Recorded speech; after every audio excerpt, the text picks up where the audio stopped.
friends, welcome to the Tech Listen channel. So friends, today I will talk about the EK Waterblocks for Radeon RX 6950 XT graphics card. So friends, EK announced that the several AMD based GPU waterblocks are compatible with new AMD Radeon RX 6000 series expansion. And friend, EK Quantum Vector RX GPU waterblocks including the EK Quantum Vector RX 6800 or 6900 D-RGB AMD Radeon edition will feed the reference design of the new RDNA 2 based AMD Radeon RX 6950 XT. And friend, the EK Quantum Vector RX 6800 or 6900 D-RGB Special Edition High Performance Full Cover Water Block is designed for the latest generation of AMD Radeon graphics card. And friend, the Special Edition blocks stand out thanks to the black acetal top with aesthetic side slope that mimic the new graphics card factory regular. And friend, the top also features an ultra clean screwless design because assembly is done from the back side of the block. And friend, the water block provides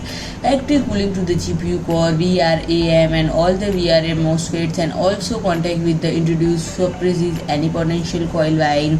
And when the standard lineup of second generation EK Quantum Vector RX water block consists of 4 water blocks in various material combinations accompanied by standard black and nickel plated back plates. And friend, the aesthetic end piece houses addressable D-RGB LED strip. The water block has total of 6 individually addressable RGB LEDs and is compatible with popular RGB sync technology from all major motherboard manufacturers. And friend, the arrow marking on the 3-pin D-RGB LED connector should be aligned with the plus 5V marking on the D-RGB header. So friend, if you like my video, please do like, share and comment, and don't forget to subscribe my channel and press the bell icon.